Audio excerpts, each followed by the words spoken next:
தமிழ்நாடு அரசு பள்ளிக்கல்வித்துறை எமிஸ் இணையதளத்தில் அரசு உயர்நிலை மற்றும் மேல்நிலை பள்ளிகளில் உள்ள மின் இணைப்பு விவரங்களை பதிவு செய்ய இபி கனெக்ஷன் மாடியூல் ஏற்படுத்தப்பட்டுள்ளது.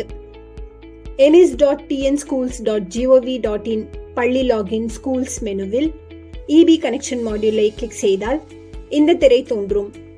இதில் வழங்கப்பட்டுள்ள அறிவுறுத்தல்களை கவனமாக வாசித்த பின் விவரங்களை பதிவு செய்ய வேண்டும். முதலில் மின் இணைப்பு உள்ளதா இல்லையா என்ற கேள்விக்கு பதில் அளிக்க வேண்டும். இல்லை என்றால் நோ என்று தேர்வு செய்து சேவ் கிளிக் செய்ய வேண்டும். எஸ் என்று தேர்வு செய்தால் மின் இணைப்பு எண்ணிக்கை வழங்க அடுத்த கேள்வி தோன்றும். அதில் உரிய எண்ணை தேர்வு செய்தால் மின் இணைப்பு எண், சர்வீஸ் நம்பர் மற்றும் மின் இணைப்பு அட்டை இபி கார்டு போட்டோ அப்லோட் செய்ய களங்கள் தோன்றும். பள்ளியில் ஒரு மின் இணைப்பு மட்டும் உள்ளது என்றால் 1 என்று தேர்வு செய்யும் பொழுது ஒரு இணைப்பின் விவரத்தை மட்டும் பதிவு செய்ய களங்கள் தோன்றும்.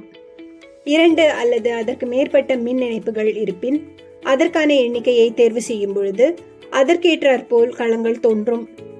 இவ்வாறு 4 மின் இணைப்புகள் வரை விவரங்களை பதிவிட இயலும்.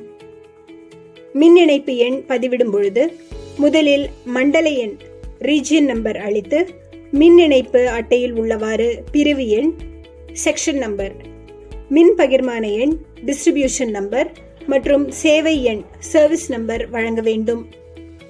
பின் மின் இணைப்பு அட்டையில் எந்த பக்கத்தில் மின் இணைப்பு எண் உள்ளதோ அந்த பக்கத்தை PDF அல்லது இமேஜ் வடிவில் 5 MBக்கு மிகாமல் பதிவேற்றம் செய்ய வேண்டும்.